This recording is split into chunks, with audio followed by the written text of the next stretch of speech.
Hi everyone, it's Christy from Green-Eyed Tarot, and today I'm here to talk about my 2023 plans in terms of tarot, and a little bit of overlap with some other things in my life. So I know we hear a lot about depth years and what that might mean and entail.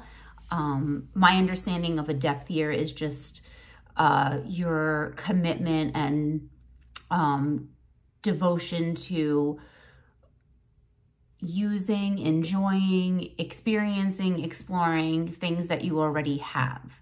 So sort of like not consuming as much. And this is something that has been on my mind quite a bit. I think I talked about it in my declutter video that I did last year, where I decluttered a lot of my tarot and oracle decks.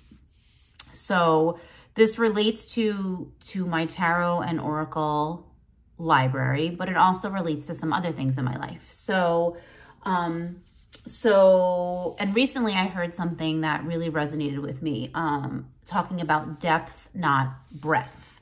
So, depth meaning going deep with what you have, or having and building a tarot library that really resonates with you and like that you're going to use and work with, rather than having a huge and giant collection of lots and lots of decks that maybe you don't get to work with that often.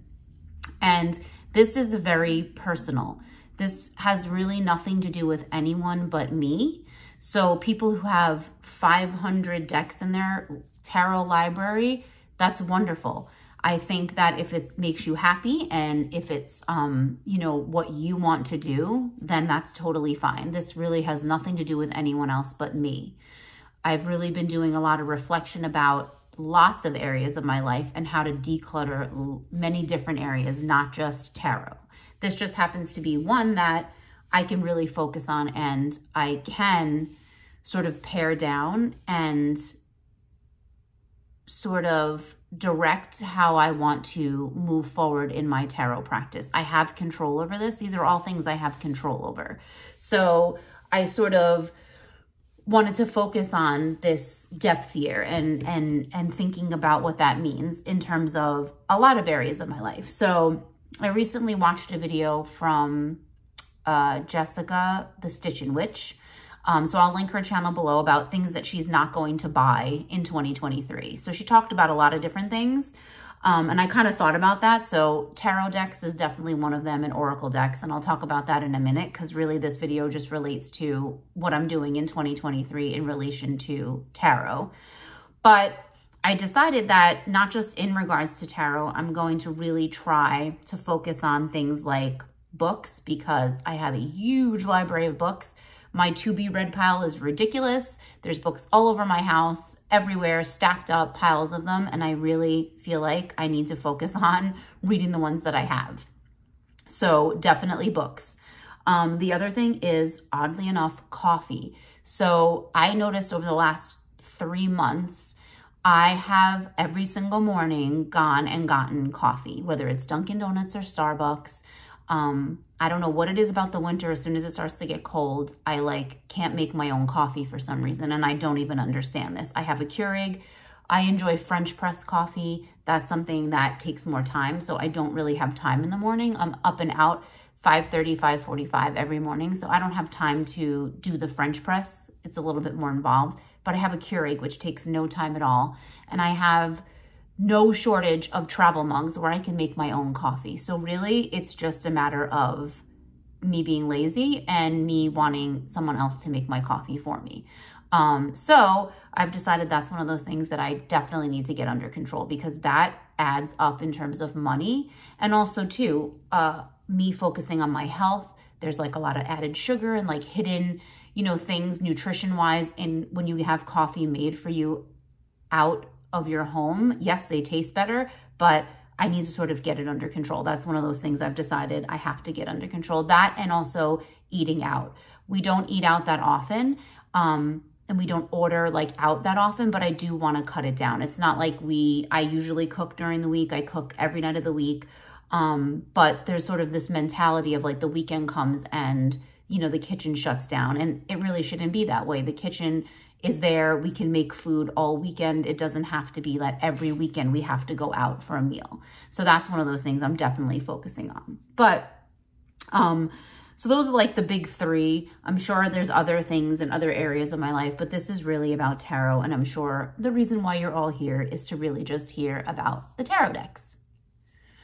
So the decks and tarot and how I plan to do this in 2023 is I decided that I wanted to focus on 12 decks. So I wanted to pick 12 decks that I already own, that are already in my collection, and focus on these 12 decks throughout the year 2023. It doesn't mean I'm going to do one a month. I feel like that's really limiting myself, so I don't want to do one a month. But I want to focus on these 12 decks. So I'm going to share those with you as my sort of my 2023 decks, the ones that I have decided I really want to deep dive with, get to know better.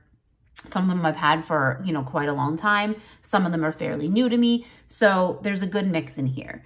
And I will say just one caveat is that doesn't mean I can't decide that I want to work with a different deck than these 12. Let's say I start working with one of them and I'm just really not feeling it and I'm really not connecting. That might be a good signal to me that maybe I don't need this deck in my library anymore. So I may decide to pick a different deck. Maybe I'm being called to work with something else that's on my shelf. So I'm really not going to limit myself. This is not like a prison that I'm putting myself in, a tarot prison where I'm literally only can use these 12. So that's a caveat, definitely. And there's also a couple exceptions, which I'll kind of talk about at the end after I talk about the 12 that I've picked.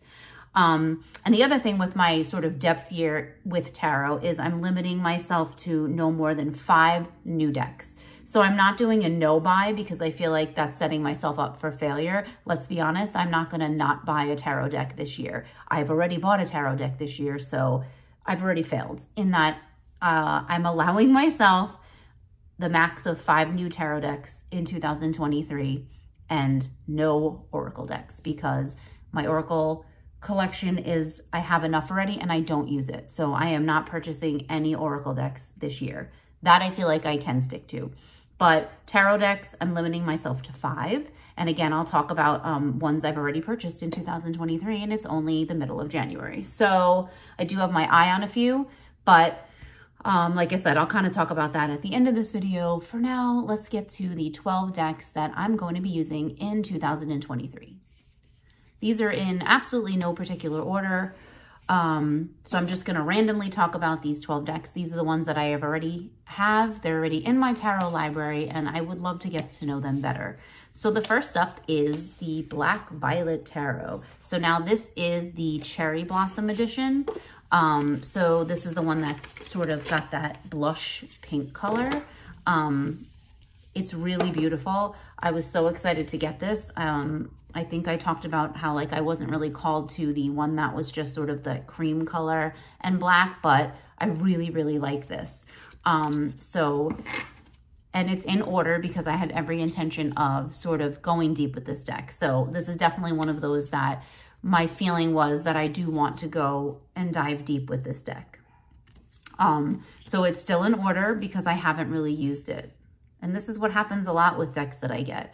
I get overwhelmed because I already have so many decks and I've been trying to work through with them. So I don't want to introduce anything new into the daily practice. So yeah, so this is part of the problem that I see with myself and having too many tarot decks. But this one is really just gorgeous. The cardstock is amazing. It's really lovely and it has a very witchy feel. I think I did an unboxing of this and I immediately said that this is just sort of, it's definitely witchy to me and kind of speaks to my witchy nature and that side of myself. It's very simple. A lot of the art is very simple, but I really do like it. And this sort of blush, sort of pink color, it's not even pink. I know it's hard to see in the light, but to me, it's not even pink. It's sort of like a, I don't know, almost like a salmon color. I don't know.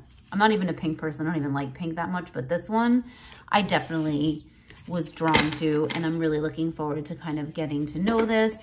I feel like I'm probably going to use this deck like maybe leading up to the fall, maybe September, August, September, we'll see.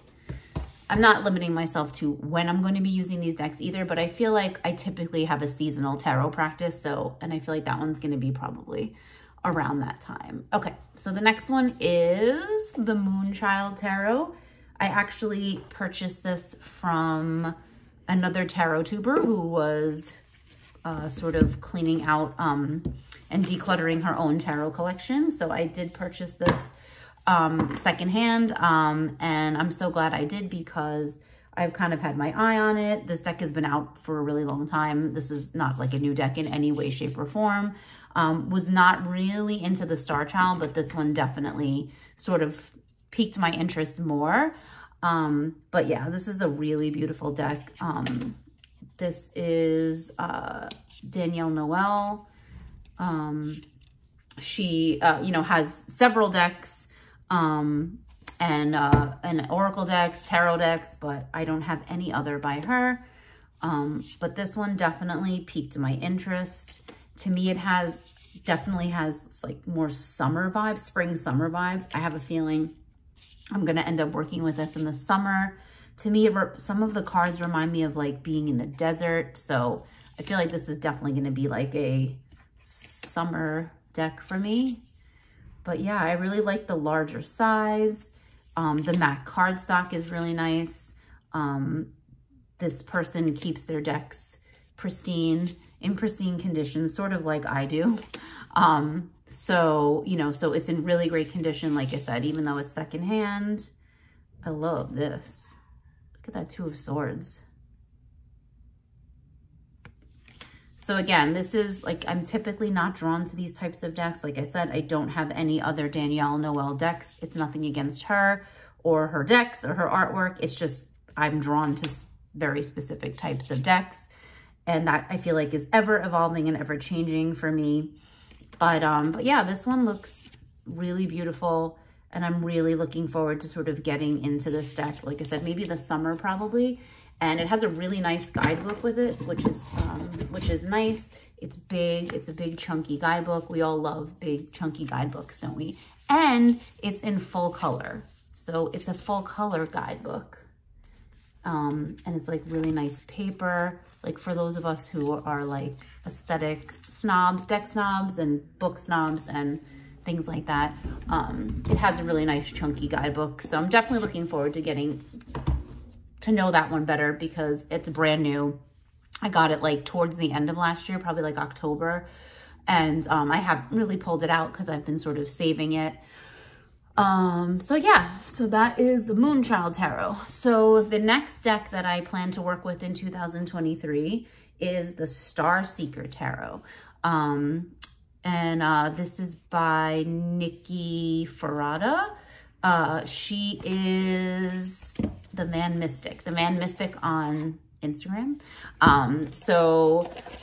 Yeah, so she created the Starseeker Tarot. I believe she's creating an oracle deck too, which is pretty tempting, but I did say I won't be buying any oracle decks. So let's see Christy stand by her vow to not buy any oracle decks. But anyway, she is creating an oracle deck that is basically a pair to this deck, but this deck is got really, it's got that rose petal. It's nice. It's nice rose petal. I know rose petal, some people don't like it because it sticks. It does. It's not really easy to shuffle, but as someone who's like very tactile, I like having decks with different cardstocks and that feel different in the hand. It's just, it gives a nice variety to your tarot practice and just different experiences with working with the decks and things like that. So I kind of like having the cards with different cardstocks. So this is a rose petal finish. This is a really, really beautiful deck. It's very, you know, being the Starseeker Tarot, it's very cosmic. It has that cosmic feel. But it also has a very grounding, earthy feel to it, which is cool. Because as something called the Starseeker Tarot, you know, you expect something, you know, pretty you know, cosmic and, you know, sort of that outer space type of feeling. I'm not really drawn to decks like that have that cosmic sort of, you know, like spacey, you know, type of energy. But this one doesn't. This one is, you know, is very earthy and has a very earthy feeling. So yeah, so I think I'm probably going to end up working with this deck in like early spring. To me, this has like wintry vibes, wintry-ish vibes, but like sort of moving into spring. So sort of how Imbolc like sort of comes up on us in February and it's still winter, at least here where I am. But you know, it's about sort of that promise of renewal and promise of spring. So I feel like this will be a good sort of transition deck, but it's really beautiful. Like I said, I like the cardstock. I love this sort of purple, like lilac color. It has like different variations in it of purple, which is nice. I don't have that many purple decks. So that's, you know, it's nice. Like I said, it's aesthetics and having sort of to differentiate your tarot library. It's nice having decks that are like different colors and different textures and different shapes and sizes and things. I'm really into that. So I'm looking forward to working with that. Okay, next is the Forhaxa Tarot. I love this deck. I did use this deck for quite a while last year because it's just gorgeous. I can't ever get the box open. So yeah, so it's a beautiful deck. This is by MJ Cullinane, of Crow Tarot and Guardians of the Night and many other decks. I think this one is my favorite of hers. I think we all know about the cardstock on this deck. It's probably going to fall out of my hands right now as I'm filming, so don't be surprised. It'll be 78 card pickup because it usually falls out of my hands, but there's not much else to say about this deck except that it's absolutely beautiful.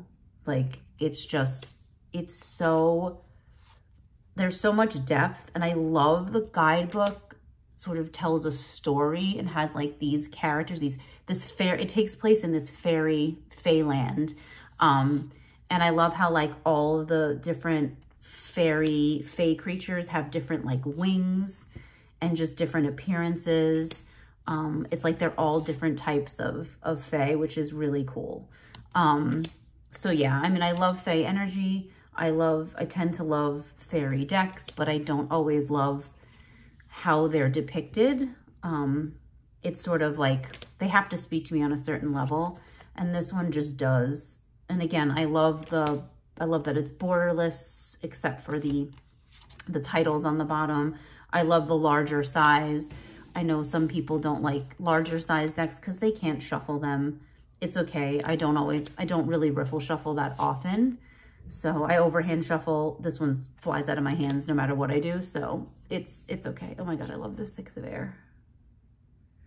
So it's the larger size. Again, it lends to that variety and aesthetics. I like it. And it is slippery. It's super slippery. People talk about this all the time. You know, but again, it's sort of that variety of aesthetics. It's great. You know, it's very different than the Star Seeker.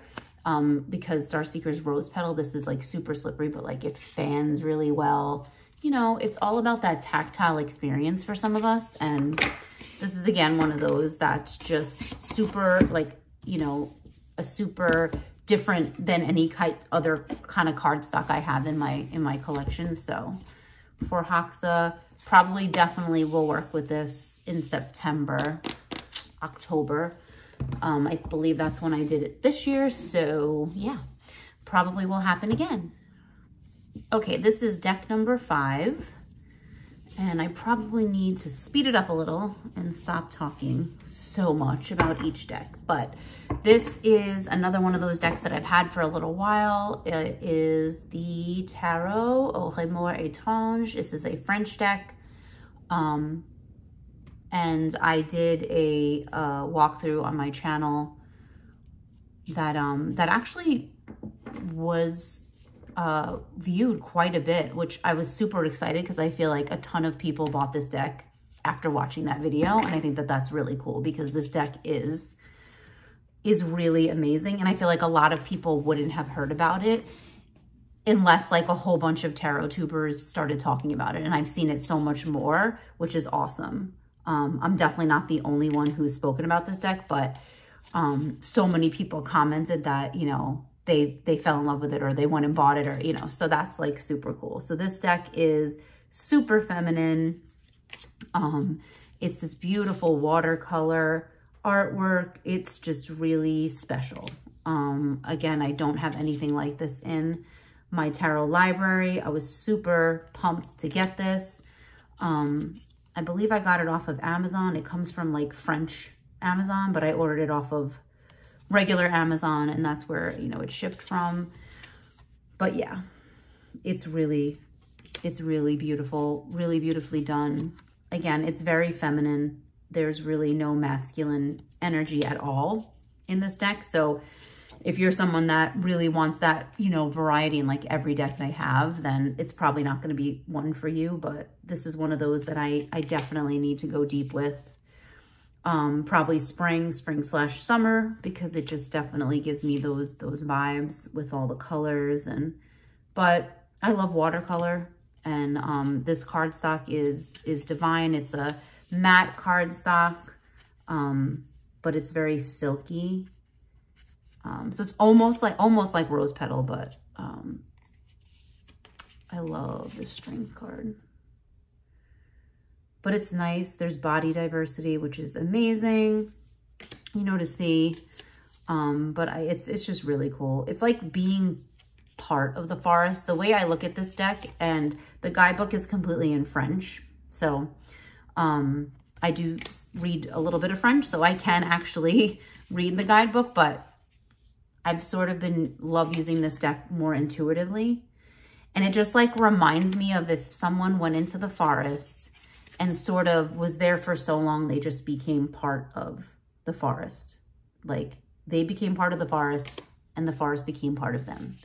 And that's just a beautiful idea to me. So I'm really looking forward to, you know, using this deck and doing a deep dive with it. It's absolutely gorgeous. Like again, the backs are this beautiful color. It's almost like it's purple, like mauve. It's gorgeous with these like green vines. Again, it's a little bit larger than standard tarot, so it's cool. Variation in size. But yeah, it's a beautiful deck. And it comes in this thick bag that's very beautiful too. It has a box, but I keep it in this bag that it came with. All right, where are we? Number 6 is the Dreamkeepers Tarot. Ugh, one of the best guidebooks ever written for any deck ever is this guidebook by Liz Houston, who created the deck. It is absolutely fabulous. It needs to be read cover to cover. That's my opinion. I'm sticking to it. I did a deep dive of the major arcana. I'll try to link it below. I did a deep dive of this deck because it deserves it and it needs it, and I need to go deeper with it. So I will definitely be hopefully filming a video of a deep dive into the minors, because I only did the majors because I literally went on and on and on about it, that the video was like ridiculously long because I can't stop talking about this deck. It's absolutely amazing. It's so like, it's so quirky. It's like definitely a little weird in some ways, which I love. The fact that people don't have heads, or their heads are off their bodies or floating above, or just, it's just amazing. And like I said, the guidebook, it adds so much depth to the deck and working with the deck. So this is one where you're definitely going to want to use the guidebook. I've read the guidebook cover to cover. It reads just like a book. Like I was able to sit down and just read it, but I really look forward to sort of getting to know the minors a little bit better and just using this like in a daily practice with that guidebook. I can't wait. So this is definitely one that was going to be on. It was always going to be on the list. I didn't even think twice when thinking about it. It was always going to be on that list of ones that I wanted to work with this year. So It's beautiful. It's, you know, traditional. I think this is US, I'm pretty sure this is US Games. Yeah, so it's pretty standard US Games cardstock, which I like. It's easy to shuffle. It's like a little glossy, not really too bad. The backs are really pretty, this blue color. So it's pretty standard size, like in terms of standard US Games. So yeah, the Dreamkeepers Tarot is a masterpiece in my opinion. And I look forward to working with that one a whole lot more. Okay, next up is the Hudes Tarot. So I actually got this deck as a gift, as a amazing, generous gift from a fellow tarot tuber who shall remain anonymous because they asked to stay that way. Otherwise, I would be gushing and gushing and gushing. But just an amazing gift because I had lusted after this deck and I could never find this deck except for an exorbitant amount of money that I would never have been able to pay. So this is a beautiful blessing in so many ways. So not just a deck that I lusted after and that I was really longing to work with, but one that came to me in such a beautiful way. So it holds a special place in my heart and definitely is deserving of a deep dive. So this is out of print. Like I said, you can find copies secondhand. Some people, you know, put this up and sell it secondhand. You could definitely try to get it for, I love this Temperance. You can definitely try to get it, you know, for a decent price, but usually I see them for quite a lot of money. But yeah, this deck is beautiful. It has a very medieval feel. I'm feeling that lately, like these medieval type decks. I have another one here that gives off those vibes too. Those are, I'm really being drawn to that. I love this star card. So this is a US Games deck as well. So pretty standard US Games cardstock. You can see it's like a little shiny, not too bad. But yeah, this deck is really beautiful. It features like antique maps, which is pretty cool in a lot of the cards. I love this death card. I can't. I love this deck so much. Like it's just gorgeous. And I do apologize because it's out of print and my camera's not focusing. But yeah, it's gorgeous. And like I said, it sort of just reminds me of medieval. It gives me Game of Thrones vibes. I have the Game of Thrones tarot and like this gives me like those vibes too. I get Game of Thrones vibes from this deck, but I'm so looking forward to getting to know this deck better because I've wanted it for so long and I can't believe I have it and I can't believe how I received it. So that is the Hudes Tarot. Okay, next up is really no surprise. It's the Somnia Tarot. This is by Nicholas Bruno. I'm really not going to talk too much about this deck because I'm pretty sure I filmed a very long deep dive into this deck because I love it so much. It is a masterpiece. It is absolutely a masterpiece. It is just amazing what the creator has done with his personal journey and just channeling that into this deck. It is absolutely amazing. So this is one that's, I feel like always going to be on a sort of deep dive, like want to work with this every year. This is definitely going to be one that like is going to stay in my tarot library and I'm going to use it and it's going to get lots of use, especially around the darker times of year. But it's just amazing. I have the, it comes with a little white book, but I have the bigger guidebook because this is another one where a guidebook just adds so much to the way you can use this deck. And it just gives you so much insight. Like I said, the creator's personal experiences fed this deck and his experience with sleep paralysis. It's just a masterpiece and it definitely deserves that deep dive. So I'll be going even deeper with this one this year in 2023. Okay, so next up is the Tarot de Marseille Waite. So this is very new in my collection. I got it at the end of 2022. I don't know why I waited so long, because I've literally sort of been wanting it. I just really, I was having a little bit of a tough time finding it and figuring out where to get it from. But so this is, here's the backs. This is a pretty well-known deck. It's been around for a while, but I finally got my hands on it. This is the one that's, you know, got that very medieval vibe. So this is takes sort of the Marseille art style, the Marseille images, and puts it into the Rider-Waite Smith sort of narrative. And I just love it because I don't read Marseille. I don't really have a desire to. I don't do pip decks, but I've always loved the just sort of the coloration and that medieval vibe, you know, from the Marseille. So this is a perfect marriage of this for me. It's absolutely gorgeous. So it's very traditional Rider-Waite Smith, but it just has that Marseille feel, which I absolutely love. The titles are in French, so it's very traditional Marseille, but it's absolutely gorgeous. And I really, really, really look forward to working with this. The cardstock is very similar to US Games. Like, again, little shiny, standard tarot size, very easy to shuffle. It has a really nice feel to it. Like, I really like it. It's like very silky.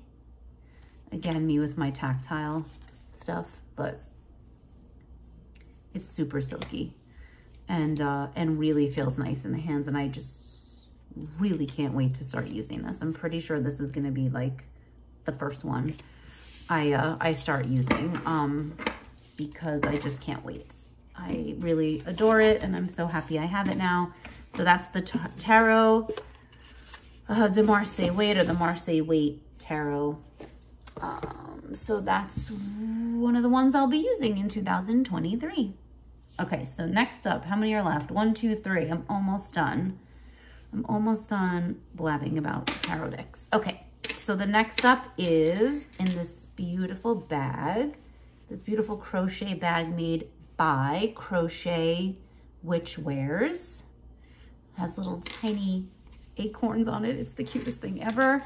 And this is another one that's super familiar. It's the Forest of Enchantment. Linnea Weatherstone and, oh my God, Marela Anderson. I think I'm saying that correctly, but everyone I feel like kind of knows this deck by now. But this is just, it's just, I don't know how to describe it. It's just magical. It's magical, magical. And this is definitely the one that kind of has my heart in terms of the decks that are those Llewellyn, you know, big box decks, other than my soul deck, which I will talk about because I feel like I talk about it in every video. But this one definitely kind of has my heart. It's whimsical and magical, and it's like a fairy tale, but it has so much depth. And again, this is one where the guidebook, you know, it's really nice to read. It reads like a storybook. I mean, so you kind of get to know these characters. And I don't know about anyone else, but I started like making up names for them, and they all have backstories. And this deck is perfect for that. I'm pretty sure I talked about it in the narrating the tarot tag that I did. But yeah, I mean, it's perfect for that. It's just wonderful. I absolutely love it. A bunch of tarot tubers, I think there's a few that have done a deep dive of this deck, so I'll try to link those in the description box. The ones that I've watched are fabulous. And so yeah, so this is one that I'm definitely going to rewatch those videos while I'm using this deck. But I look forward to this. This is just a truly magical deck. It's just beautiful. The images, the style of it, it's great. It's a standard Llewellyn, so we all know standard Llewellyn cardstock pretty much. But I don't mind it. It's easy to shuffle.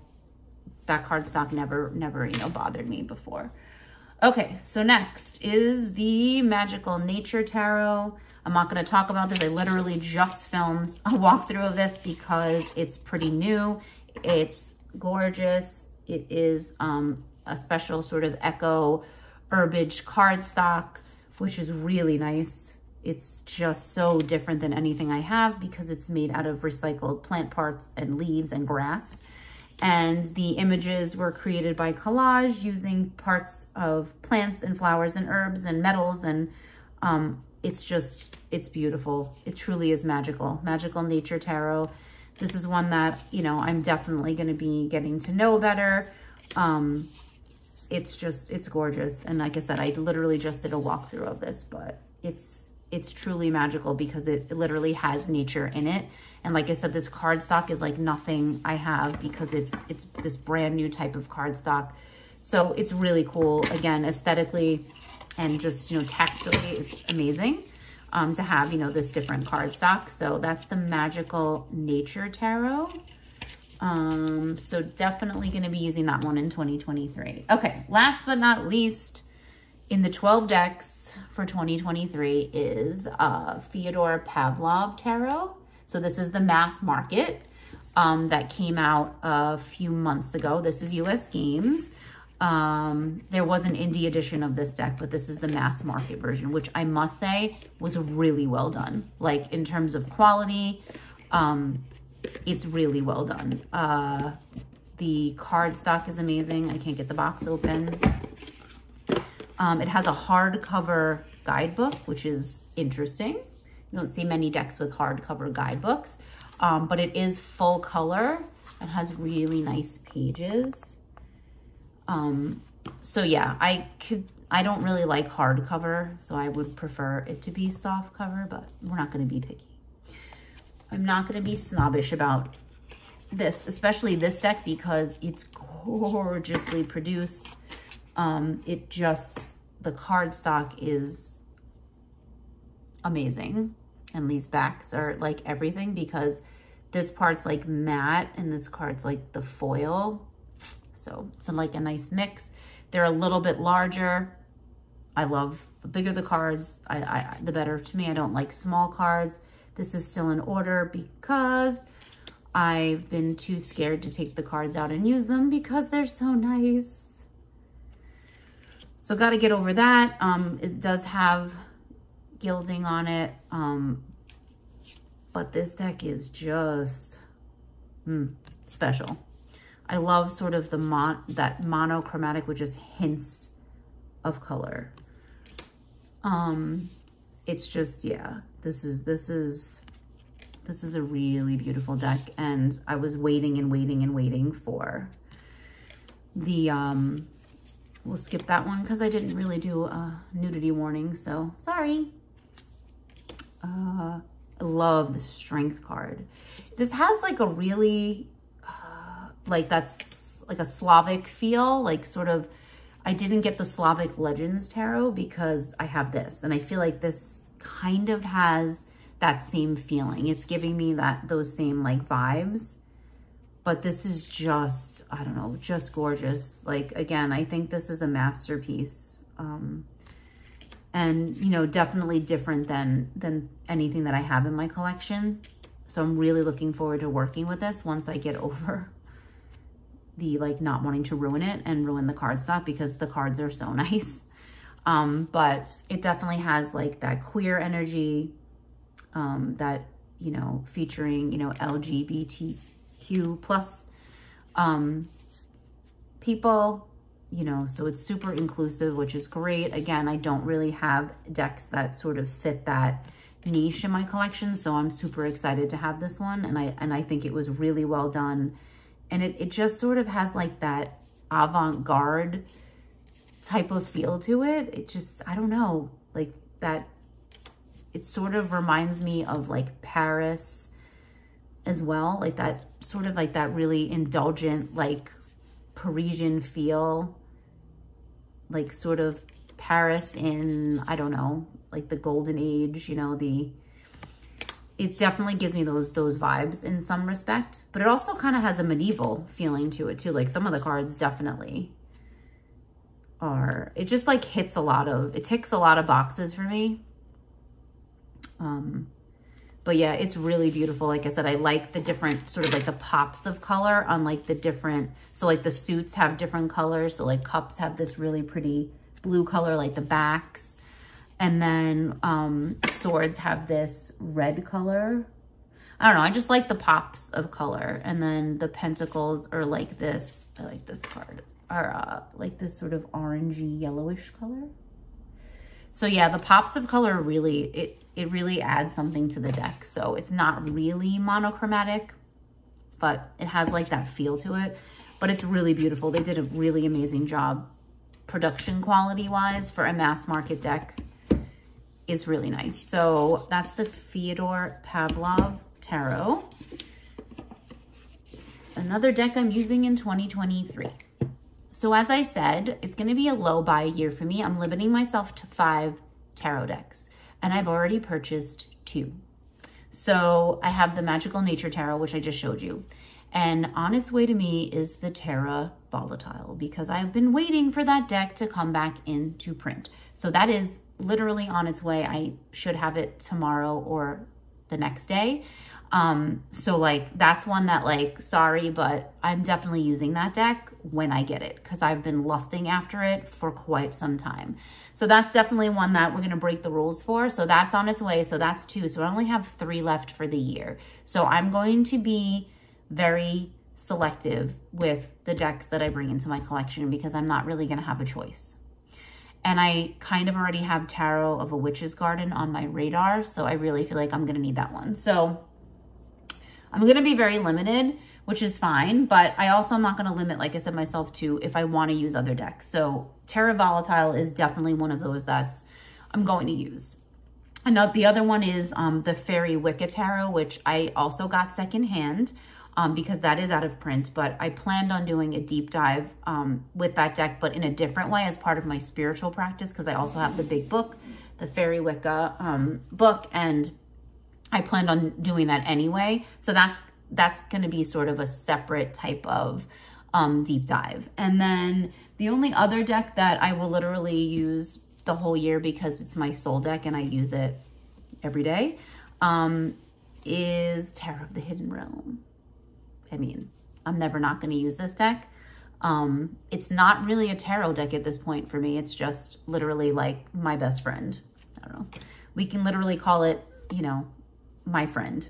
It's not really a tarot deck anymore. It's literally just, it's my favorite.